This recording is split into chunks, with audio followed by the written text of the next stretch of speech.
हे guys, good evening. तो guys, ये Vision की 14 जून की डेली करंट अफेयर्स की मैगजीन है। तो चलिए हम आज की फर्स्ट न्यूज़ स्टार्ट करते हैं। अभी क्या फूड सेक्रेटरी ने बोला है, centre confident of fortified rice stocks benefits outweigh harms. मतलब कि सिंपल बात क्या है, फूड सेक्रेटरी ने बोला कि जो हम फोर्टिफाइड राइस को डिस्ट्रीब्यूट कर रहे हैं अमंग द पब्लिक, तो उससे क्या हो सकता है, हार्मफुल जो भी इफेक्ट है वो कम है लेकिन बेनिफिट्स ज़्यादा हैं। ठीक है, सबसे पहले हम पढ़ते हैं कि राइस फोर्टिफिकेशन होता क्या है। फोर्टिफिकेशन में हम क्या करते हैं, डेलिबरेटली मतलब जानबूझ के हम क्या करते हैं, असेंशियल न्यूट्रिएंट का, माइक्रो न्यूट्रिएंट्स का कंटेंट राइस में बढ़ाते हैं। जैसे कुछ विटामिन ऐड करते हैं उसमें, कुछ मिनरल्स ऐड करते हैं, कुछ ट्रेस एलिमेंट्स भी होते हैं। ठीक है, फूड में एज पर WHO। ठीक है, राइस फोर्टिफिकेशन के अंदर क्या करते हैं, जो माइक्रो न्यूट्रिएंट्स होते हैं जैसे आयरन हो गया, विटामिन B12 हो गया, फोलिक एसिड होता है, उसको हम ऐड करते हैं फॉर न्यूट्रिशनल बूस्ट। ठीक है, इससे हम क्या कर सकते हैं, जो हमारी इंडिया में कंडीशन है माल न्यूट्रिशन या एनीमिया, उसको कम्बाट कर सकते हैं। क्योंकि माल न्यूट्रिशन की वजह से जो भी हम प्रोडक्टिविटी लॉस करते हैं लोगों की, या लोग बीमार पड़ते हैं या डेथ हो जाते हैं, उसकी वजह से एनुअली इंडिया को 77,000 करोड़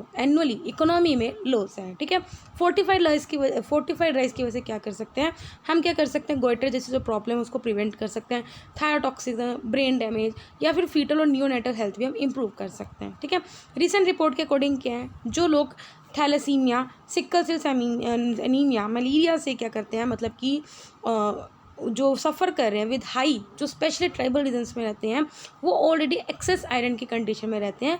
अगर वो ये राइस कंज्यूम करेंगे, ठीक है, तो उनमें क्या है, आयरन और ज़्यादा हो जाएगा जो कि हानिकारक होगा। ठीक है, वाइल जो TB पेशेंट्स हैं, they are unable to absorb iron. ठीक है, तो उन लोगों के लिए हार्मफुल है। उसके अलावा क्या है, अगर आयरन फोर्टिफाइड फूड्स कंज्यूम किया जाएगा तो उससे क्या होएगा, इम्यूनिटी भी रिड्यूस होएगी, इवन कि कुछ ऑर्गन्स भी हैं वो भी डिसफंक्शनल हो सकते हैं। ठीक है, अब इंडिया में राइस फोर्टिफिकेशन कैसे की जाती है, इंडिया में राइस को फोर्टिफाइड किया जाता है एक्सट्रूशन टेक्नोलॉजी के द्वारा, जिसमें क्या होता है, mild rice is pulverised and mixed with a premix containing vitamin and minerals. ठीक है, मतलब पहले जो विटामिन एंड मिनरल्स मिले होते हैं उन्हीं के साथ पहले हम मिक्स करते हैं। ठीक है, और फोर्टिफाइड राइस कर्नल्स को प्रोड्यूस किया जाता है from the mixture using an extruder machine. अभी ऐड कितना जाता है, ऐड या तो 1:50 में किया जाता है या 1:200, मतलब कि या तो 50 किलो में 1 किलो या 200 किलो में ट्रेडिशनल चावल में 1 किलो हम मिला देते हैं फोर्टिफाइड राइस, जिसकी वजह से जो फोर्टिफाइड राइस का जो एरोमा है, टेस्ट है, टेक्सचर है, वो सेम ट्रेडिशनल राइस जैसा ही दिखता है। अब ये न्यूज़ में क्यों था, अभी क्या सेकंड फेज जो फोर्टिफाइड राइस डिस्ट्रीब्यूशन था वो अक्टूबर 2021 में शुरू हुआ था, जिसके अंदर ये था कि हमें क्या करना है, कुछ बेनिफिशरीज को फोर्टिफाइड राइस सप्लाई करना है, किस किस स्कीम के अंडर जो रजिस्टर्ड है under the integrated child development services, प्रधानमंत्री पोषण शक्ति प्रमाण निर्माण, दैट इज PM पोषण स्कीम। ठीक है, अभी क्या फोर्टिफाइड राइस डिस्ट्रीब्यूशन के सेकंड फेज में गवर्नमेंट ने कुछ कॉम्प्रिहेंसिव अवेयरनेस प्रोग्राम स्टार्ट किया है सेवरल स्टेट्स में, सो दैट हम फोर्टिफाइड राइस की वजह से जो मिथ फैल रही है उनको हम क्या कर सकें, कॉम्बाट कर सकें। फाइन, नेक्स्ट है, जैसे मिथ्स तो बहुत फेंकती है, कोविड वैक्सीन लगने लगा तो कितने लोग बोल रहे थे कि यार कई लोग तो वैक्सीन की वजह से डेथ हो रही है। ठीक है, तो ये सब क्या थी, दीज ऑल वर मिथ्स। ठीक है, ट्रू फैक्ट्स कुछ और थे, मिथ्स कुछ और थी। फाइन, नेक्स्ट न्यूज़ है, ministry of information and broadcasting asked print, digital and the electronic media to refrain from ads promoting online betting. ठीक है, तो गाइस ये जो हमारी न्यूज़ है ये हमारी जाएगी अवेयरनेस में या सोशल इश्यूज़ में। इन्होंने बोला है कि सिंपल बात यही है, जो मतलब कि डिजिटल प्लेटफॉर्म्स हैं या फिर कोई भी प्रिंट मीडिया हो गया, जैसे न्यूज़पेपर हो गया, ठीक है, मैगजीन्स हो गया, या फिर फेसबुक के थ्रू या फिर सोशल मीडिया के थ्रू एड्स आती हैं, तो जहाँ पे ऑनलाइन बैटिंग को प्रमोट किया जा रहा है तो उन्हें हम बंद करना चाह रहे हैं। ठीक है, तो हम ज़रा देखते हैं कि सबसे पहले हमारा इंडिया में ऑनलाइन गेम को रेगुलेट कौन करता है। ठीक है, जैसे आप देखते हो ऑनलाइन गेम्स जैसे चलती हैं, तंबोला वगैरह होगी, लूडो वगैरह होगी, जिसमें पैसे लगाए जाते हैं। ठीक है, वो वाली गेम्स की बात की जा रही है। बैटिंग और जो गैम्बलिंग है वो 7 शेड्यूल के लिस्ट सेकंड में मेंशन है ऑफ द कॉन्स्टिट्यूशन, और स्टेट्स के पास एक्सक्लूसिव पावर है over there regulation.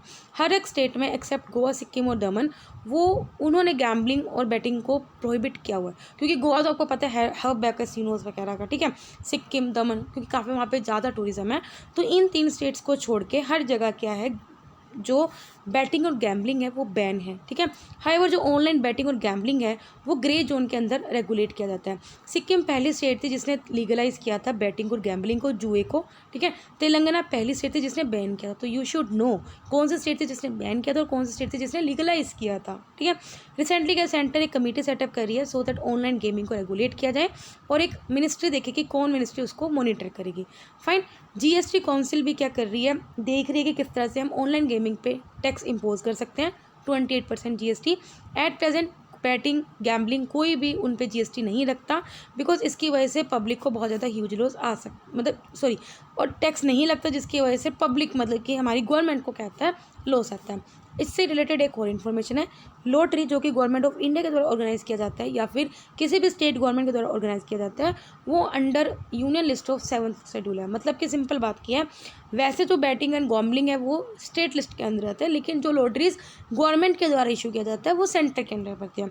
हाईवर supreme court ने मार्च 2022 में बोला था कि जो स्टेट लेजिस्लेचर है उनके पास राइट है कि वो लॉटरीज पे टैक्स लगा सकते हैं, ठीक है, by the other states with in its jurisdiction, since जो लॉटरीज हैं वो एक स्पीसीज ऑफ गैम्बलिंग एक्टिविटी है। अब जरा हम देखते हैं ये न्यूज़ में क्यों था। इन्होंने बोला है जो ऑनलाइन बैटिंग की एड्स देते हैं वो मिसलीडिंग है, ठीक है, इसलिए उसको क्या करना पड़ेगा, उसको स्ट्रिक्टली मॉनिटर करना पड़ेगा with the consumer protection act, advertising code under the cable television network regulation act, advertisement norms under the norms of journalist conduct, जो प्रेस काउंसिल ऑफ इंडिया में लिखे हुए हैं। फाइन, आई होप आपको समझ में आया होगा। नेक्स्ट न्यूज़ है Rajya Sabha elections held for the several states. तो गाइस ये जो हमारी न्यूज़ है पॉलिटी में कवर होगी, ठीक है। आपको पता होना चाहिए कि जो राज्यसभा है वो परमानेंट हाउस होता है, वो कभी डिसॉल्व नहीं हो सकता।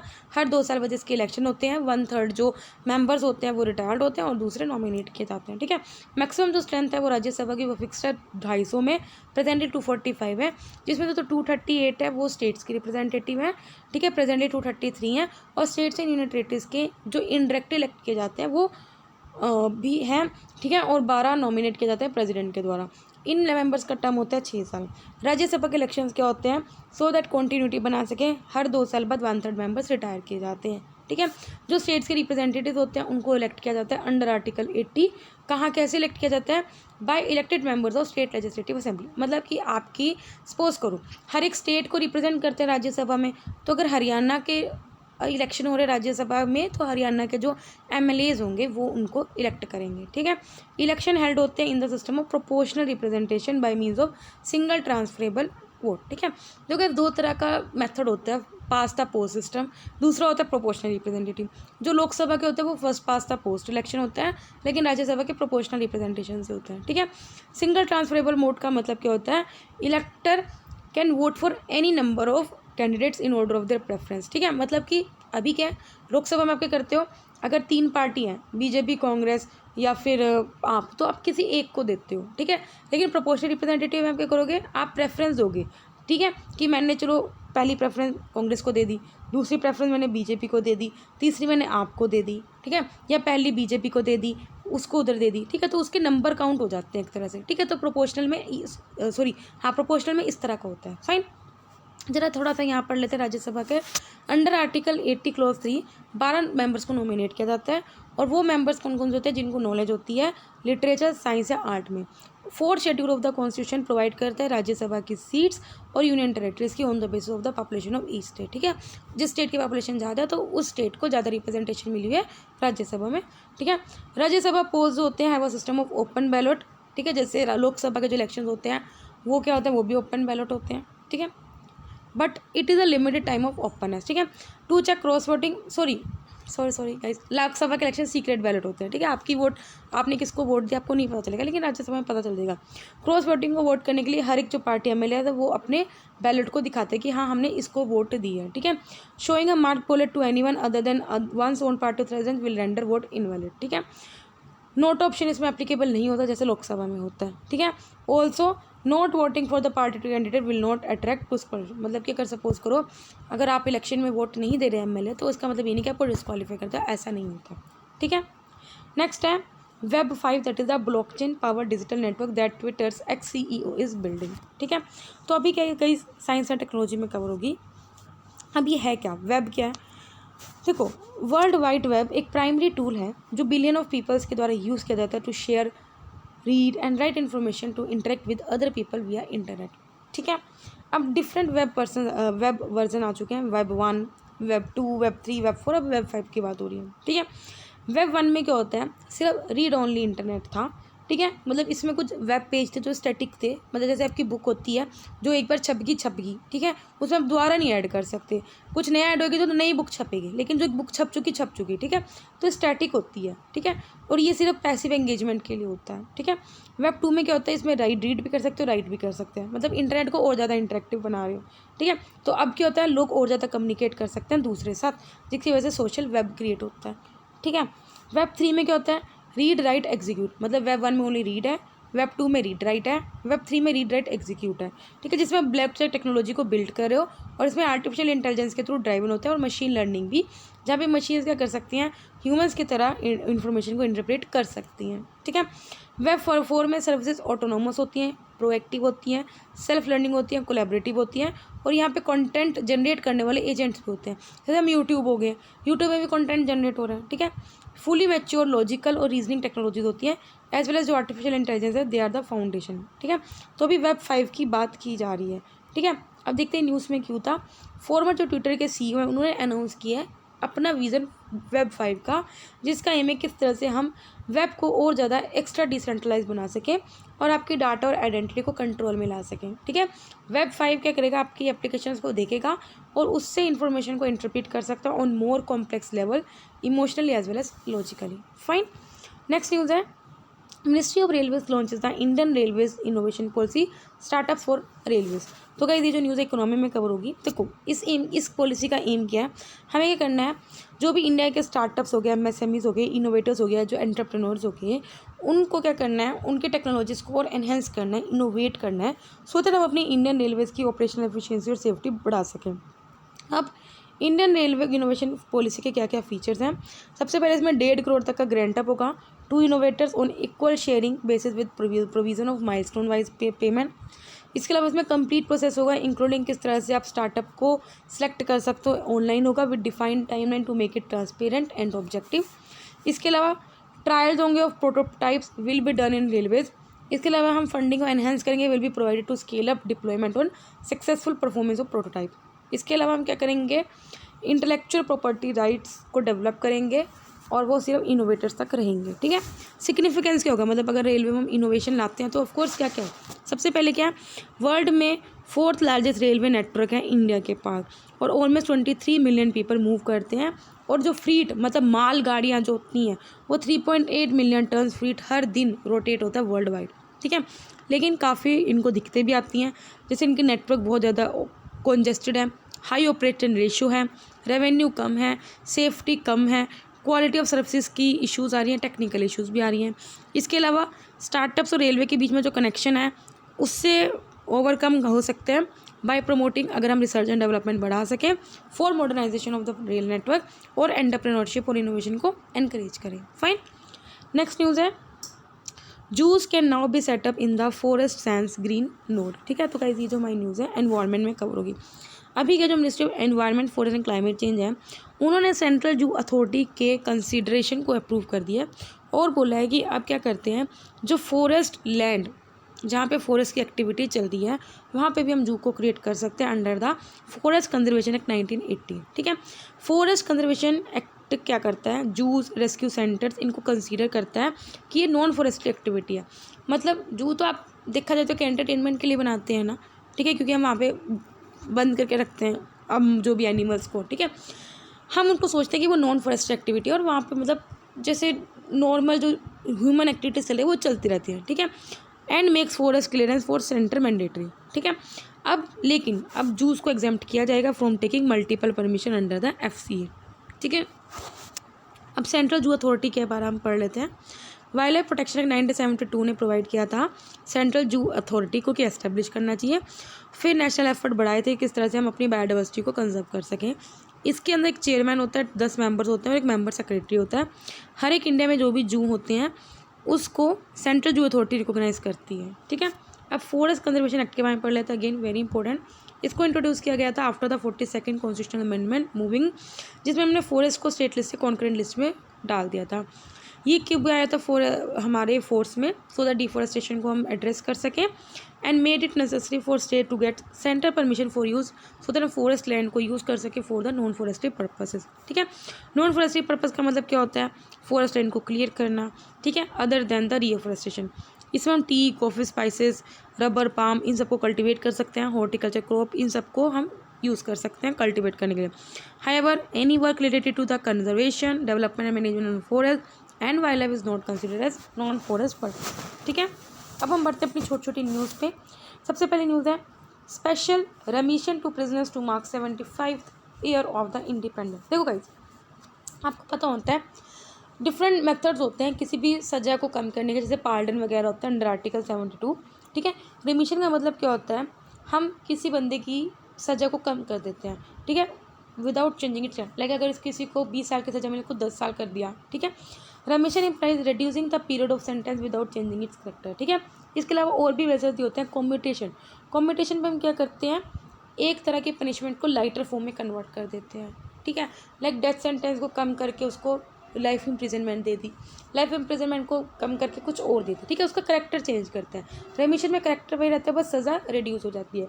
रिस्पाइट का मतलब करते हैं, हम क्या करते हैं, ओरिजिनली जो बंदे को जो सज़ा मिली थी उससे कम कर देते हैं, क्योंकि वो बंदा किसी चीज़ से सफ़र कर रहा है, या तो वो अगर प्रेग्नेंट है या फिर वो किसी और बीमारी से जूझ रहा हो, कैंसर वैंसर, तो उसकी सज़ा कम कर देते हैं। रिप्रीव का मतलब क्या है, हम क्या करते हैं, बंदे की अगर किसी को लाइफ सेंटेंस है तो उसको थोड़ी देर के लिए स्टे कर देना है for a temporary period. Pardon में क्या होता है, बिल्कुल डेथ सेंटेंस ही ख़त्म कर देना, लेकिन इसको डेथ सेंटेंस टेम्परेरी पीरियड के लिए कम कर रहे हैं, जैसे निर्भया केस में हुआ था। ठीक है, अभी के जो मिनिस्ट्री ऑफ होम अफेयर्स उन्होंने बोला है कि स्टेट से पूछा है कि किन किन प्रिजनर्स को हम रेमिशन ग्रांट कर सकते हैं फॉर सर्टेन क्राइम। ठीक है, नेक्स्ट है 5 years on Rohingya waiting for the repatriation. अगस्त 2017 से देखा गया है काफ़ी रोहिंग्या जो कि म्यांमार से हैं, they are living in refugee camps in Cox's Bazar at the Kutupalong hills of Bangladesh. 2017 में म्यांमार की आर्मी ने लॉन्च किया था क्रैकडाउन और रोहिंग्या मुस्लिम्स, जिसको प्रिसीड किया गया था by deadly attack on Myanmar's more than 30 police post by Rohingya असम रीजन। ठीक है, मोस्टली जो रोहिंग्यास हैं वो रखाइन स्टेट में रहते हैं। ठीक है, हाउएवर म्यांमार देखते हैं कि इलीगल माइग्रेट होते हैं। ठीक है, फ्रॉम बांग्लादेश, इसलिए म्यांमार उनको सिटीजनशिप नहीं देता। कुछ रेफ्यूजीज बोलते हैं कि वहाँ पे वो याबा को स्मगल करते हैं, कोई एक मतलब कि ड्रग होता होगा बांग्लादेश से। ठीक है, नेक्स्ट है Australia India water security initiative, that is the आवासी। रिसेंटली कैबिनेट ने एक MOU अप्रूव किया है between India and Australia. India में साइन किया ministry of housing and urban affairs ने, and Australia for technical cooperation. ठीक है, इसको लॉन्च किया गया 2020 में 4th वर्ल्ड वाटर समिट में न्यू दिल्ली में, जहाँ पे ऑस्ट्रेलिया ने अनाउंस किया था कि $10 मिलियन सपोर्ट करेगी ऑस्ट्रेलिया और इंडिया को, so that urban water security पे। ठीक है, इससे क्या हमारी कैपेसिटी, इंस्टीट्यूशनल कैपेसिटी बढ़ेगी अर्बन वाटर मैनेजमेंट पे, एक्सेसिबिलिटी, अफोर्डेबिलिटी, वाटर क्वालिटी और सैनिटेशन सर्विसेज पे। फाइन, नेक्स्ट है रेगुलेशंस रिव्यू अथॉरिटी। अभी के जो रेगुलेशन रिव्यू अथॉरिटी 2 को सेटअप किया गया RBI ने 2021 में, और इन्होंने अभी रिपोर्ट सबमिट किया है containing the final set of recommendation. RRA 1 को सेटअप किया था 1999 में, सो दैट जिसमें RBI की प्रोसीजर को स्ट्रीमलाइन किया जाता है और रेगुलेटरी प्रिस्क्रिप्शन को सिंप्लीफाई किया जाता है। ऑब्जेक्टिव RBI इस RRA 2 का क्या है, इसमें क्या है, जो भी रेगुलेटरी एंटिटीज़ हैं, जैसे शेड्यूल कमर्शियल बैंक्स हो गए, RRBs हो गए, अर्बन कोऑपरेटिव बैंक्स हो गए, नॉन बैंकिंग फाइनेंशियल कंपनी, इन पे जो भी बर्डन है उसको रिड्यूस करेंगे। ठीक है, by streamlining the regulatory instructions और उनके रिपोर्टिंग रिक्वायरमेंट देख के। ठीक है, इसके अलावा जो भी रेगुलेटिंग एंटिटीज़ हैं उनको, जिनको रेगुलेट किया जाता है बाय RBI अंडर RBI 934 या बैंकिंग रेगुलेशन एक्ट, उनको मतलब कि रेगुलेटेड एंटिटीज़ किसे बोलते हैं, वो एंटिटीज़ जिनको इन एक्ट के अंडर रेगुलेट किया जाता है। फाइन, नेक्स्ट है Russia becomes India's second biggest oil supplier. Russia ने सऊदी अरब को ओवरटेक कर दिया और वो इंडिया की सेकेंड बिगेस्ट सप्लायर बन गया ऑफ ऑयल बिहाइंड इराक। मतलब इंडिया में सबसे ज़्यादा ऑयल सप्लाई कौन करता है, इराक। इराक के बाद सेकेंड नंबर पे रशिया हो गया, पहले सेकेंड नंबर पे सऊदी अरब था। ठीक है, इंडिया ने एडवांटेज लिया क्योंकि अभी रशिया ने क्रूड ऑयल प्राइस कट कर दिया, क्योंकि यूक्रेन वार हुआ तो रशिया पे बैन लगा दिया गया यूरोपियन यूनियन ने। ठीक है, तो इंडिया ने इसका फ़ायदा उठा लिया। US चाइना के बाद इंडिया वर्ल्ड का 3rd लार्जेस्ट कंज्यूमर बन गया ऑयल का, ओवर 80% जिसमें से इंपोर्ट किया जाता है। इंडिया का जो टॉप ऑयल सप्लायर है 2021 में कौन कौन थे, Iraq, Saudi Arab, UAE, US और नाइजीरिया। नेक्स्ट है SIPRI, that is the Stockholm International Peace Research Institute year book 2022। SIPRI जिसको 1966 में इस्टेब्लिश किया गया था, इंडिपेंडेंट इंटरनेशनल इंस्टीट्यूट है जो रिसर्च करता है कन्फ्लिक्ट, आर्मामेंट्स, आर्म्स को कंट्रोल करने, उसके डिस्ट्रीब्यूशन को, ठीक है। 1969 से ये एक सिप्री ईयर बुक रिलीज़ करता है। इसमें ये देखते हैं किस तरह से हम इंटरनेशनल जो सिक्योरिटी, वेपन एंड टेक्नोलॉजी उन पर डेवलपमेंट कर सकते हैं, ठीक है। और इसकी मेजर ऑब्जर्वेशन क्या है जरा हम देखते हैं। इन्होंने बोला जो पोस्ट कोल्ड वार डिक्लाइन है, मतलब कि जो कोल्ड वार हुआ था 1990 में, ठीक है, उसके बाद क्या न्यूक्लियर आर्सेनल में डिक्लाइन हुआ है, ठीक है। एज ऑल द जो 9 न्यूक्लियर आर्म स्टेट्स हैं वो मॉडर्नाइज हो रही हैं। 9 कंट्रीज कौन कौन सी, इसमें USA, Russia, UK, France, China, India, Pakistan, Israel and north Korea. इसके अलावा कहीं ना कहीं न्यूक्लियर डिप्लोमेसी जरूर हो रही है, मतलब हर बंदा ज़्यादा से ज़्यादा न्यूक्लियर इकट्ठा करना चाह रहे हैं, with treaty on the prohibition of nuclear weapons entering into force 2021 में, ठीक है। नेक्स्ट है इराक्स लेक सवा रन्स ड्राई। अभी क्या रिसेंटली जो इराक का पर्ल ऑफ साउथ लेक सवा है वो ड्राई हो चुका है क्योंकि वाटर क्राइसिस की वजह से, और एक्सपर्ट्स बोल रहे हैं क्लाइमेट चेंज की वजह से लो रेनफॉल हो रही है और बैक टू बैक ड्राउट आ रही है, ठीक है। इट वाज फॉर्म्ड ओवर, ये कैसे बना था, ओवर लाइमस्टोन रॉक और जिप्सम फॉर्मेशन हो जाता है, ठीक है। लेक राइज करता है 5 मीटर अबव सी लेवल और नियरली 4.5 किलोमीटर लॉन्ग था और 1.8 किलोमीटर वाइड है। लेक सवा अपीयर है in some old Islamic text. It is said that जो लेक है वो मतलब कि चमत्कार से बन गया था, फॉर्म्ड ऑन द डे जिस दिन प्रॉफिट मोहम्मद पैदा हुए थे, ठीक है। नेक्स्ट है निक्सटमलाइजेशन। एक स्टडी ने लाइट मान रही है, मतलब कि हम फोकस करें कि किस तरह से जो माया पीपल हैं उन्होंने मैदे को फोर्टिफाइड किया था विद केमिकल प्रोसेस जिसे निक्सटमलिज्म बोलते हैं। निक्सटमलाइजेशन मेथड होता है जिसमें जो मिसो अमेरिका के जो एंशियंट लोग थे जो मैक्सिको या सेंट्रल अमेरिका जिनको माया बोलते हैं, वो अपने मेज़े को सोक या कुक करते थे अल्कलाइन सॉल्यूशन और उसको और ज़्यादा न्यूट्रिशियस और नॉन टॉक्सिक बनाते थे, ठीक है। इस प्रोसेस से माना है कि मेज़ में अमीनो एसिड्स होते हैं, कैल्शियम, विटामिन B2 ये सब ऐड हो जाते हैं जो कि ह्यूमन बॉडी के लिए अच्छा होता है। इसके अलावा ये कुछ एलिमिनेट करता है माइकोटॉक्सिन्स जो मेज़ में प्रेजेंट होते हैं। कुछ प्लेसेस एंड न्यूज़ में जरा हम पढ़ लेते हैं। सूडान जिसकी कैपिटल है खार्टूम, UN के अकॉर्डिंग जो ट्राइबल क्लैश है सूडान में, ठीक है, उसमें कहीं ना कहीं 100 लोग मर चुके हैं। सूडान एक नॉर्थ ईस्ट अफ्रीकन कंट्री था जो बॉर्डर शेयर करती है 7 कंट्री साथ, Egypt, Libya, Chad, Central African Republic, South Sudan, Ethiopia, Eritrea. South Sudan को सेपरेट कर दिया गया 2011 में। यहाँ पे डेजर्ट प्लेन्स हैं, नुबान डेजर्ट है, डेफरू प्लेट्यू, डेड सी है, ठीक है। हाईएस्ट पिक इसकी डेरिवा कल्डेर है, मेन रिवर इसकी नाइल रिवर है, खार्टूम है, ठीक है। हाईवर यहाँ पे वाइट नील और ब्लू नील की मर्जिंग पॉइंट भी है। नेक्स्ट है straight of Malacca. Indo Indonesian coordinated petrol between Indian Indonesian navy यहाँ पे कंडक्ट की जा रही है अंडमान सी में और स्टेट ऑफ मलक्का में। स्टेट ऑफ मलक्का क्या करता है, अंडमान सी और साउथ चाइना सी को कनेक्ट करता है, वेरी इंपॉर्टेंट, ठीक है। ये क्या करता है, इंडोनेशियन आइलैंड ऑफ सुमत्रा को वेस्ट से होता है और इसके एक्सट्रीम साउथर्न में मलेशिया है, ठीक है। इंपॉर्टेंस क्या है, very important for global trade क्योंकि शॉर्टेस्ट सी रूट प्रोवाइड करता है between Indian ocean and Pacific ocean. इसके अलावा 1/4 ऑयल इस सी के थ्रू ट्रांसपोर्ट होता है, फाइन। तो यहाँ पे सर 14 जून के डेली करंट अफेयर्स वो कंप्लीट होते हैं। वीडियो अच्छे लगे तो लाइक करना, कोई डाउट तो कमेंट करना। तब तक बाय, टाटा।